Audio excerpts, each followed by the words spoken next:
Hello నమస్తే సలాం వాలేకుమ్ మీ అందరికీ Everest masala వారవ వంటలు powered by natural refined sunflower ఆయిల్కి స్వాగతం. మనం బ్రేక్ఫాస్ట్లో ఎప్పుడు కొంచెం అంటే ఉప్పు కారం తగిలే బ్రేక్ఫాస్ట్ని ఎక్కువగా తింటూ ఉంటాం. మనం పొంగల్ తీసుకోండి, ఉప్మా తీసుకోండి, ఇడ్లీ తీసుకోండి, వడలు తీసుకోండి, వీటిలో తీపి ఎక్కువ ఉండదు. అదే వేరే దేశాల్లోకి వెళ్ళారనుకోండి, వాళ్ళు బ్రేక్ఫాస్ట్లో వాఫుల్ అని, ప్యాన్ కేక్ అని, డోనట్స్ అని ఇలాంటివన్నీ ఏది చూసినా కొంచెం చక్కెర అటు ఇటు అంటుతూ తీయగా ఉంటుంది. ఎందుకంటే బ్రేక్ఫాస్ట్లో వాళ్ళు తీయగా తింటారు, రాత్రిపూట అయితే కొంచెం కారంగా తింటారు.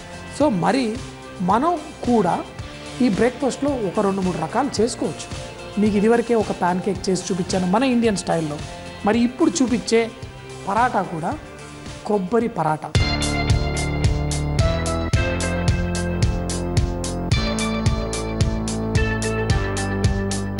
కొబ్బరి మన ఇళ్ళల్లో ఎప్పుడు ఉంటుంది, ఏదో రూపంలో బ్రేక్ఫాస్ట్లో మనం చట్నీ రూపంలో కొబ్బరి తింటూనే ఉంటాం. మరి అదే కొబ్బరిని కొంచెం తీయగా మనం చేసుకుంటే మంచి భలేగా ఉంటుంది, తినడానికి చాలా పిల్లలు ఇష్టంగా కూడా తింటారు. అయితే దీనికి ముందుగా మనం పిండి కలుపుకుందాం. ఈ పిండి చపాతీ పిండిలాగే కలుపుకుందాం. కావాలంటే ఇందులో కొంచెం నూనె కూడా వేసుకోవచ్చు, కొంచెం ఉప్పు వేసుకుంటే రుచి బాగుంటుంది. కొంచెం ఎంత తీయగా చేస్తున్నాం అని చెప్పేసి ఇందులో పంచదార వేయకండి, కొంచెం ఉప్పు, అలాగే నీళ్లు పోసేసి పిండి మాత్రం కొంచెం సాఫ్ట్గా కలుపుకోవాలి. చెప్పాను కదా ఎన్నోసార్లు, పరాటా ఇలాంటివి చేసేటప్పుడు లోపల స్టఫింగ్ వెళ్తుంది కాబట్టి దీంట్ లోపల మనం స్ప్రెడ్ అయ్యేలా ఉండాలి. అందుకని మరీ టైట్గా పూరీలా కలుపుకోకుండా కొంచెం అంత సాఫ్ట్గా. అదే పూరీ అయితే కొంచెం గట్టిగా పిండి కలుపుకోవాలి. నీళ్లు వేసేసుకొని కొంచెం సాఫ్ట్గా పిండి కలిపేసి పెట్టేసుకుంటాను. సింపుల్గా మనం చపాతీ పరాటాలు అలా చేసుకున్నట్టు చేసుకుంటే సరిపోతుంది. ఈ పిండి మనం కొంచెం అంత సాఫ్ట్గా కలిపేసి పక్కన పెట్టేసుకుందాం, సరిపోతుంది. చపాతీ పిండి చూపించాల్సిన అవసరం లేదు, మీరు అందరూ రోజు చేసుకుంటారు. కానీ ఇందులో మనం వేసే కొబ్బరి పంచదార ఎలా వేయాలో ఇది మాత్రం నేను చూపించాలి. మరి చూద్దాం. అది పిండి చూడండి చక్కగా సాఫ్ట్గా రెడీ అయిపోయింది. మరి ఇప్పుడు ఈ కొబ్బరి మసాలా ఎలా కలుపుకోవాలో చూపిస్తాను. అయితే ఈ కొబ్బరి అనేది మనం పంచదార వేయగానే నీళ్లు బయటకు వస్తాయి. అప్పుడు ఈ పరాటాలో ఎలా స్టఫ్ చేయగలుగుతాం, దానికి ఒక చిన్న టెక్నిక్ ఉంది. ఇప్పుడు కొబ్బరి తీసుకున్నాను, ఈ కొబ్బరిలో పంచదార వేసాను అనుకోండి, ఇది కొద్దిసేపు అయిందంటే దీంట్లో నుంచి నీళ్ళంతా బయటకు వస్తాయి. అలా బయటకు వచ్చినప్పుడు ఆ నీళ్లు పీల్చుకోవడానికి ఇంకేమన్నా కావాలి. అయితే మన ఇంట్లో అటుకులు ఉంటాయి కదా, ఈ అటుకులు తీసుకొని మనం మిక్సీలో వేసి పొడి చేసుకొని ఇందులో వేసేసుకోవచ్చు. ఇప్పుడు నీరు బయటికి రాదు, చూడడానికి కూడా చాలా బాగుంటుంది. మరొకటి, దీంట్లో మంచిగా టేస్ట్ బాగుండడం కోసం కొంచెం అంత ఇలాచీ పౌడర్ దీంట్లో వేసుకొని కలిపేసి పెట్టేసుకుందాం. ఇప్పుడు దీన్ని ఈ మిశ్రమాన్ని కనుక మనం పరాటాల్లో వేసుకుంటే మనకి బ్రహ్మాండంగా ఉంటుంది. కొంతమంది అనుకుంటుండొచ్చు, మరి పచ్చి కొబ్బరి ఎందుకు, ఎండు కొబ్బరి వేసుకుంటే రాదు. కానీ ఈ పచ్చి కొబ్బరిలో ఉన్న టేస్ట్ ఎండు కొబ్బరిలో ఉండదు కదా, అందుకని ఇదంతా వేసేసుకున్నాను. ఇప్పుడు మనం దీన్ని పరాటా రూపంలో మార్చుకున్నాం.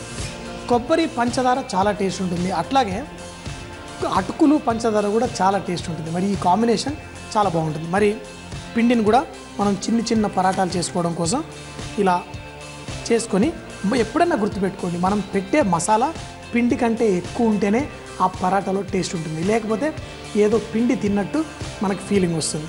కాబట్టి ముందు ఈ పరాటాది అయితే చేసుకున్నాను, అలాగే ఆ పిండి ఎంత తీసుకున్నానో అంతకంటే ఎక్కువ ఈ స్టఫింగ్ తీసుకోవాలి. ఇలా తీసుకొని ఇప్పుడు మళ్ళీ ఈ రొట్టె భాగాన్ని మనం ఇలా చేతితోటి కూడా చేసుకోవచ్చు చాలా ఈజీగా. ఇప్పుడు దీని లోపల మన ఈ స్టఫింగ్ పెట్టేసుకొని ఈ అన్ని చుట్టు భాగాల నుంచి ఒక చోటికి తీర్చి ఎక్కువగా పిండి ఉంటే దాన్ని తీసేయచ్చు. ఇలా చూడండి ఎంత సింపుల్. ఇప్పుడు మనం దీన్ని కనుక చిన్ని రొట్టెలు చేసుకొని ఫ్రై చేసుకొని తింటే చాలా టేస్టీగా ఉంటుంది. మంచిగా చేసినప్పుడు కొంచెం పిండిలో ఇలా ముంచేసుకుంటే మనకి రుద్దుకోవడానికి కూడా ఈజీగా ఉంటుంది. రొట్టెలు మరీ సన్నగా ఉండకూడదు, ఎందుకంటే లోపల కొబ్బరి మన పంచదార అంతా ఉంది కదా.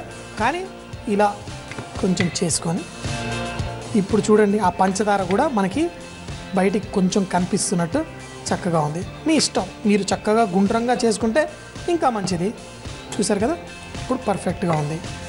ఇలా చక్కగా మీకు పంచదార కూడా ఇలా బయటకు వస్తున్నట్టు కనిపిస్తుంది. ఇప్పుడు దీన్ని మంచిగా కుక్ చేసుకుందాం. ఏంటంటే టేస్ట్లో కొంచెం అంత తీయగా భలేగా ఉంటుంది. అందులో లేత కొబ్బరి మంచి గ్రేట్ చేసి వేసుకుంటే చాలా బాగుంటుంది. మరి రెండు వైపులా చక్కగా కుక్ చేసుకుందాం. అయితే దీంట్లో నూనె అట్లా వేయమాకండి, దీనికి మాత్రం కొంచెం నెయ్యి వేసి చేసుకోండి, చాలా బాగుంటుంది. ఒకవైపు కుక్ చేసిన తర్వాత ఎప్పుడు గుర్తుపెట్టుకోండి, ఒక సైడ్ కుక్ చేసినప్పుడు కూడా మంచిగా కుక్ అవ్వాలి. ఇలా చక్కగా మంచి బ్రౌన్ కలర్ వస్తేనే అది కుక్ అయినట్టు. లేదనుకోండి ఒక సైడ్ పచ్చిగా ఉంచి ఇంకో సైడ్ పల్లి చేసి, ఎందుకంటే మనం పచ్చిగా ఉన్నప్పుడు నెయ్యి వేస్తే అది సరిగ్గా కుక్ అవ్వదన్నమాట. కాబట్టి కొంచెం ఒక సైడ్ కుక్ అయిపోయిన తర్వాత నెయ్యి వేసి చక్కగా దాన్ని మనం చేసుకుంటాం కదా, బొబ్బట్లు చేసుకుంటాం, దాంతో రవ్వ కేసరితో కూడా చేసుకుంటాం. అంతేకాకుండా మా ఇంట్లో ఇష్టంగా చేసేది ఏంటంటే స్వీట్ పొటాటో, చిలకల దుంప బొబ్బట్లు, అది కూడా చాలా బాగుంటాయి. ఇప్పుడు ఇది కూడా రెండు పక్కల ఎప్పుడు గుర్తుపెట్టుకోండి, మనం ఫ్రై చేసేటప్పుడు ఇలా కలర్ రావాలి. ఏదో ఒక సైడ్ మాడ కొట్టేసి అలా చేసి పెడితే ఇంకేముంది, అలాంటి వంట ఎవరన్నా చేస్తారు. మనం ప్రేమగా చేసే వంట ఎప్పుడు ఇలా ఉండాలి. చక్కగా కుక్ అయిపోయిన తర్వాత తీసి ఒక ప్లేట్లో పెట్టుకొని ఇప్పుడు ఇది మీరు తినండి. దీంట్లో లోపల మనం తింటుంటే తీయటి కొబ్బరి పాలు వస్తున్నట్టు ఆ రొట్టె ఎంతో అద్భుతంగా ఉంటుంది. బ్రేక్ఫాస్ట్లో కనుక తింటే ఏం చెప్పమంటారు, భలేగా ఉంటుంది. అయితే కావాలంటే దీంతోపాటు కారం చట్నీ కూడా తినొచ్చు. ఎందుకంటే మనం కారంగా చేసుకొని కొబ్బరి చట్నీ ఎలా తింటాం, కొబ్బరి వేసుకొని చేసుకునే ఈ పరాటాలు కూడా కొంచెం ఘాటు కారంతో కూడా తినొచ్చు. ఈ రొట్టెని ఇలా చించితే లోపల చూడండి కొబ్బరి, ఈ పరాటా, దీన్ని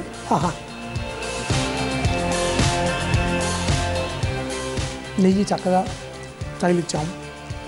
చెప్పాను కదా, మంచి సువాసన, భలేగా ఉంది.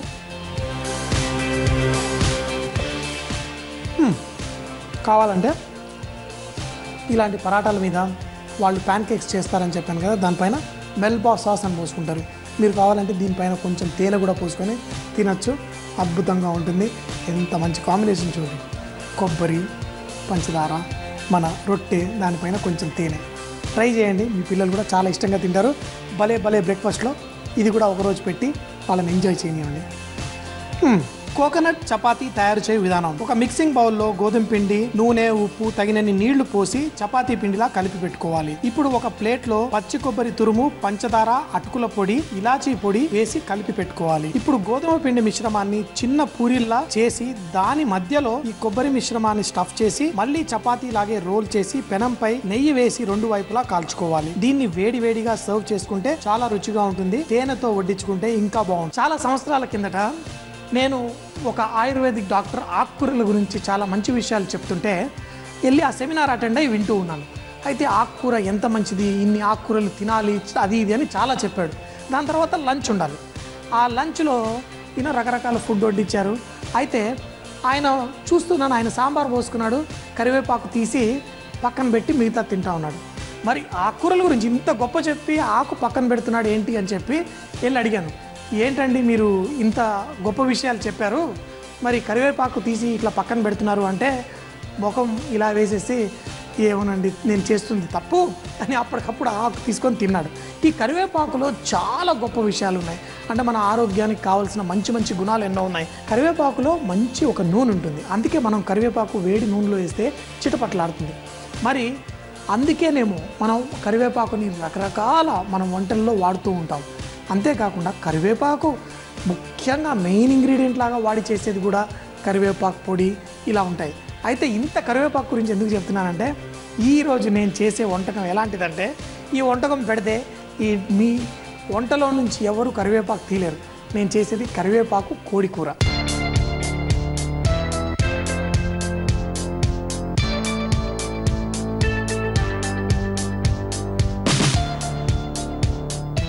మనం ముందుగా మిరియాలు, జీడిపప్పు కొంచెం వేయించుకుందాం. కొంచెం నూనె వేసుకున్నాను, ఎందుకంటే మళ్ళీ తర్వాత ఇంకొంచెం నూనె వేసుకున్నాం. అయితే కొంచెం నూనె వేడెక్కిన తర్వాత ఇందులో మిరియాలు, అలాగే కొంచెం జీడిపప్పు, ఎక్కువ కాదు, ఒక 4-5 ముక్కలు ఇలా వేస్తే సరిపోతుంది. వేసి దీంట్లో మనం కరివేపాకు మనం ఎంత వేసుకుంటే అంత రుచి. సో మీరు ఎంత అంటే అంత వేసుకోవచ్చు. కరివేపాకు మొత్తం వేసేసి కొంచెం వేగనిద్దాం. వేగిన తర్వాత ఇది తీసి మనం మిక్సీలో వేసి పేస్ట్ చేసుకొని పక్కన పెట్టుకుందాం. కరివేపాకు చూడండి భలే చిటపట్లాడుతూ ఉంటుంది. అందుకే మరీ నూనె ఎక్కువ వేడిగా లేనప్పుడే వేసాను. వేసి ఇప్పుడు చక్కగా దీన్ని కొంచెం సేపు వేగనిద్దాం. వేగుతున్నప్పుడు దీంట్లో వచ్చే సువాసన ఎంత బాగుంటుందంటే కరివేపాకు, అల్లం, వెల్లుల్లి, ఇంగువ ఇలాంటివన్నీ నూనెలో వేసినప్పుడు నాకు వంటల్లో ఎక్కడ లేని ఉత్సాహం వచ్చేస్తూ ఉంటుంది. సో ఇప్పుడు కూడా చూడండి చక్కగా ఇక్కడ ఉంటే మీకు తెలిసేది ఎంత మంచి సువాసన. ఇంకా కొంచెం వేగనిద్దాం. వేగిన తర్వాత దీన్ని మిక్సీలో వేసుకొని పేస్ట్ చేసి పెట్టేసుకుందాం. కొంచెం వేగిన తర్వాత ఇవన్నీ తీసి మనం మిక్సీలో వేసేసుకుందాం. ఇందులో ఏముంది, కొంచెం జీడిపప్పు, కరివేపాకు, కొంచెం మిరియాలు. మనం కూర చేయడానికి మరి కొంచెం నూనె ఈ కడాయిలో తీసుకుందాం. తీసుకొని వేడెక్కిన తర్వాత మనం గరం మసాలాలు అవేం వాడట్లేదు. ఎందుకంటే లాస్ట్లో కొంచెం గరం మసాలా పౌడర్ వేస్తాం. అయితే ఇందులో కొంచెం నూనె వేడెక్కిన తర్వాత దీంట్లో కొన్ని ఉల్లిపాయలు. అయితే ఇది మనం కొంచెం డ్రైగా చేసుకుంటాం కాబట్టి మరీ ఎక్కువగా ఉల్లిపాయలు వేయాల్సిన అవసరం లేదు. కొంచెం వేసుకొని ఇందులో ఎప్పట్లాగే కొంచెం అంత ఉప్పు వేసేసుకుంటే మనకి దీంట్లో ఉన్న నీరు బయటకు వచ్చి తొందరగా ఫ్రై అయిపోతుంది. మరి ఉల్లిపాయలు కొంచెం వేగిన తర్వాత ఇందులో కొంచెం పసుపు, అలాగే అల్లం వెల్లుల్లి ముద్ద కూడా కొంచెం వేసేసుకుందాం. వేసుకొని ఈ పచ్చి వాసన పోయేంత వరకు, ఎందుకు ఇది వరకు నేను వంటలు చేసేటప్పుడు ఎప్పుడు పచ్చి వాసన పోయేదాకా వండండి అని చెప్పేవాడిని కాదు. ఎందుకంటే ఈ మధ్య ఎవరింటికి వెళ్ళినా కానీ రెడీమేడ్ జింజర్ గార్లిక్ పేస్ట్ తెచ్చి పెట్టుకుంటున్నారు. అందులో కొంచెం వెనిగరు ఇలాంటివి వేస్తారు కాబట్టి కొంచెం వాసన ఉంటుంది. అందుకని చెప్పేసి మిమ్మల్ని కొంచెం వాసన పోయేంత వరకు వేయించమంటున్నా. అదే కనుక ఇంట్లో అప్పటికప్పుడు దంచుకొని వేసుకుంటే రుచి కూడా బాగుంటుంది. ఇలా పచ్చి వాసన పోయేంత వరకు వేయించుకోవాల్సిన అవసరం కూడా ఉండదు. ఇప్పుడు ఇందులో మనం కొంచెం చికెన్ ముక్కలు వేసేసుకుందాం. చికెన్ ముక్కలు వేసేసిన తర్వాత దీంట్లో కారం, అలాగే కొంచెం ధనియాల పొడి, ఈ రెండు వేసి కూడా దీన్ని చక్కగా వేయించుకుందాం. అయితే ఇందులో మనం కరివేపాకు వేసే ముందు ఇందులో కొంచెం పెరుగు కూడా వేసి దాన్ని కుక్ చేసుకుంటే చాలా రుచి వస్తుంది.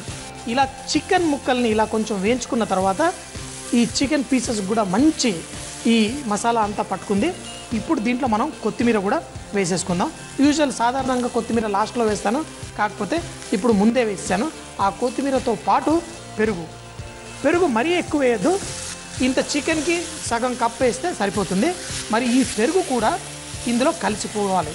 అంటే మనకి ఈ పెరుగు మనం కరివేపాకు వేసే ముందు ఆవిరిలో కలిసిపోయి చక్కగా చిక్కగా అయిపోవాలి.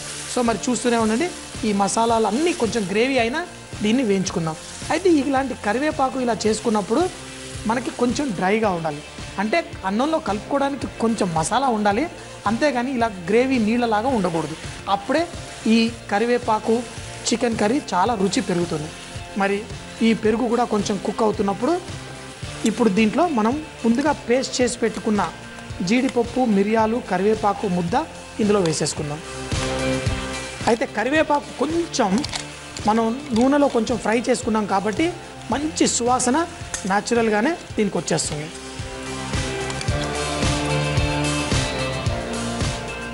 వేసి దీన్ని కూడా దీంతో పాటు కుక్ చేసుకుందాం. ఆహా, కూర రెడీ అవ్వకముందే ఆకలి దంచేస్తుంది అనమాట. అంటే ఆకలి కూడా భలే గమ్మత్తుగా ఉంటుంది. ఇప్పుడు మనకి ఇష్టమైన వంటకం ఉందనుకోండి, ఆకలి తొందరగా వేస్తుంది. అందరూ డైనింగ్ టేబుల్ దగ్గరికి పరిగెత్తుకుంటూ వచ్చేస్తారు. అదే వాళ్ళకి ఇష్టం లేని వంట చేస్తే 4 సార్లు పిలవాల్సి వస్తుంది. అన్నం రెడీ ఉంది, తినడానికి రా అమ్మా అని. సో ఆకలి కూడా చూశారు కదా, అందరికీ నచ్చే వంటలు చేస్తే అందరూ ఇష్టంగా తింటారు. ఇది దగ్గర పడే ముందు మరొక్కసారి కొంచెం టేస్ట్ చెక్ చేసుకుందాం. ఉప్పు కొంచెం తక్కువ ఉంది, అందుకని చెప్పి కొంచెం ఉప్పు వేసుకుంటాను. ఇప్పుడు సరిపోతుంది. అయితే గరం మసాలా పౌడర్ కూడా కొంచెం ఇందులో వేసేసి మంచిగా కలిపేద్దాం. ఇప్పుడు చూడండి దీని ఉప్పు కరెక్ట్గా తగినంత గరం మసాలా దేంట్లో వేసినా కానీ ఆ డిష్లో మంచి సువాసనలు బయటకు వచ్చేస్తున్నాయి. ఇక్కడ ఫుల్ మా స్టూడియో అంతా మంచి సువాసనతో నిండిపోయి ఉంది. వా వా వా వా ఇంకా కొంచెం వేగాలి. అంటే ఏంటంటే మీరు ఇప్పుడు చూస్తూ ఉండండి. ముందు ఎలా ఉండాలి, అంత మెరవడం లేదు. ఇప్పుడు ఇంకా కొంచెం కుక్ చేస్తూ ఉంటే ఈ కూర మెరుస్తుంది. ఎంత మెరిస్తే అంత రుచి వస్తుంది అనమాట. సో కొంచెం నూనె లోపల నుంచి బయటకు వచ్చేసి మంచిగా ఈ ముక్కలకన్నీ ఎలా పట్టుకుందో చూడండి.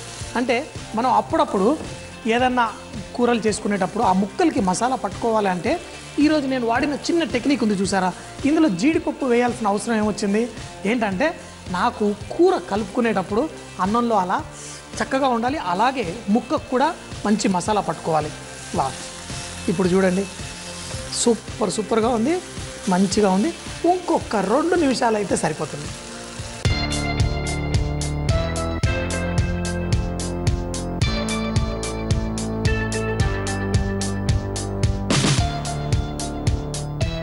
చూడండి ఇప్పుడు చక్కగా ఉడికిపోయింది. అయితే ఇందులో మనం పెరుగు వేసాం కాబట్టి కొంచెం అంత పులుపు కూడా వచ్చేసింది, పర్ఫెక్ట్గా ఉంది. మరి స్టవ్ కట్టేద్దాం. ఆహాహా, మరి చికెన్ అయితే రెడీ అయిపోయింది. మరి ఎలా ఉంది అంటే చూడండి, నేను ఎందుకు కొంచెం చిక్కగా జీడిపప్పు అంతా వేసానంటే ఇప్పుడు మీకు అర్థమవుతుంది. మనం దీన్ని కనుక అన్నంతో పాటు కలుపుకుంటే మనకి అన్నానికి కూడా చక్కటి అంటే కరివేపాకు అన్నంలా తయారవుతుంది. మనం దీన్ని అన్నంతో పాటు ఇలా కలుపుకుంటే పుట్టి ఆ కరివేపాకు మంచి చికెన్ ఫ్లేవర్ ఉన్న అన్నంలా కూడా ఉంటుంది. అన్నం చికెన్ ముక్కలు ఎంత ఎంజాయ్ చేస్తామో ఈ కూర ఈ అన్నాన్ని కూడా అంతకంటే ఎక్కువ ఎంజాయ్ చేయొచ్చు. వేడి ఎంత వేడిగా ఉందంటే, కానీ వేడి కంటే ఆకలి ఎక్కువ ఉంది ఇక్కడ. సో వా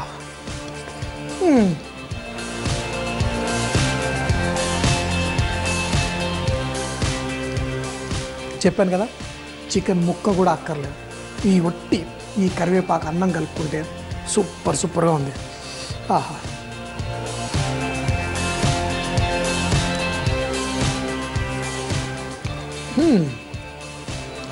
అట్లా అని చెప్పి చికెన్ ముక్క అయితే తినకుండా ఉండం కదా, అది కూడా తినాలి కదా. ఆహా, నాకు అప్పుడప్పుడు అనిపిస్తుంది ఎప్పుడన్నా వంటలు చేసి కొంచెం అన్నం చల్లారిన తర్వాత తింటానా నేను, ఇలా వేడిగా పెనంలోంచి అప్పటికప్పుడు తినకపోతే అమ్మో. సో మీరు కూడా ఎప్పుడన్నా కానీ ఇంట్లో వేడి వంట వడ్డించడానికి ట్రై చేయండి. అంటే ఇప్పుడు మనం అన్ని టైంకి వండాలి అంటే కష్టం, కానీ అట్లీస్ట్ వడ్డించేటప్పుడు మైక్రోవేవ్ ఉన్నా లేకపోతే ఎట్లన్నా కొంచెం వేడి చేసి పెడితే రుచి మరింత పెరుగుతుంది. సో మీరందరూ కూడా ఏది చేసుకున్నా వారేవా అనాలంటే కొంచెం వేడిగా వడ్డించుకోవాలి. సూపర్. సో నెక్స్ట్ ఏం చేయాలి, మీరు కూడా ట్రై చేయాలి. తప్పకుండా మీరు కూడా ఈ డిష్ ట్రై చేయండి. మీ ఇంట్లో వాళ్ళందరికీ పెట్టండి. వీలైతే కొంచెం పక్కింటి వాళ్ళకి కూడా ఇవ్వండి, వాళ్ళకి కూడా తెలియాలి కదా ఇంత అద్భుతమైన వంటలు మీ ఇంట్లో చేస్తారని. కరివేపాకు చికెన్ తయారు చేయ విధానం: ముందుగా ఒక పాన్ లో కొద్దిగా నూనె వేడి చేసి మిరియాలు, జీడిపప్పు, కరివేపాకు వేసి వేయించుకొని మిక్సీలో పేస్ట్ చేసి పక్కన పెట్టుకోవాలి. అదే పాన్ లో మరికొంచెం నూనె వేడి చేసి ఉల్లిపాయ ముక్కలు, ఉప్పు వేసి వేయించుకొని పసుపు, అల్లం వెల్లుల్లి పేస్ట్ వేసి పచ్చివాసన పోయేంత వరకు వేయించుకోవాలి. ఇప్పుడు చికెన్ ముక్కలు, కారం, ధనియాల పొడి వేసి కాసేపు వేయించుకొని కొత్తిమీర, పెరుగు, కరివేపాకు పేస్ట్ వేసి 5-6 నిమిషాల పాటు ఉడికించాలి. చివరిగా గరం మసాలా వేసి మరో 5-6 నిమిషాల పాటు ఉడికించి వేడిగా అన్నంతో తింటే చాలా టేస్టీగా ఉంటుంది. మనం మార్కెట్లో టమాటా ప్యూరీ కొన్నప్పుడు చాలా ఎర్రగా ఉంటుంది, చూడ్డానికి కూడా చాలా బాగుంటుంది. అదే టమాటా ప్యూరీని మనం ఇంట్లో తయారు చేసుకున్నప్పుడు అంత ఎర్రగా రాదు. అలాంటప్పుడు న్యాచురల్ కలర్ కోసం టమాటా ప్యూరీలో కొంచెం బీట్రూట్ పేస్ట్ వేసి ఉడికిస్తే మీ టమాటా ప్యూరీ చాలా ఎర్రగా వస్తుంది. మనం నిలవుంచుకున్న పప్పు దినుసుల్లో ఒక్కోసారి పురుగు పడుతూ ఉంటుంది. అలా పురుగు పట్టకుండా ఉండాలంటే పప్పు నిలవుంచుకునే డబ్బాల్లో కాస్త ఇంగువను వేసి స్టోర్ చేసుకుంటే పురుగులు చేరవు. వారేవా అంటే అద్భుతమైన వంటలని. మరి మీకు తెలుసా, ప్రతి జిల్లాలో నోరు నుంచే ఒక అద్భుతమైన వంటకం ప్రత్యేకంగా ఉంటుందని. మరి ఆ వంటకం ఏంటో మాకు మీ జిల్లా పేరుతో సహా రాసి పంపిస్తే XXX డిటర్జెంట్ సోప్ తరఫున ఒక మంచి బహుమతి గెలుచుకోగలరు. మరి మా చిరునామా MIG 1540 BHEL హైదరాబాద్ 502032. మా వంటల ప్రోగ్రాంలో ఇంట్రెస్ట్ తీసుకొని మాకు రెసిపీలు పంపించిన వాళ్ళందరికీ మా థ్యాంక్స్. ఈరోజు XXX డిటర్జెంట్ బహుమతి గెలుచుకున్న విజేత. మరి రేపు కూడా ఇదే టైంకి సరికొత్త వంటలతో మీ ముందుంటాడు మీ వాషఫ్. అప్పటిదాకా సీ యూ, బాయ్ బాయ్, ఖుదాఫిజ్.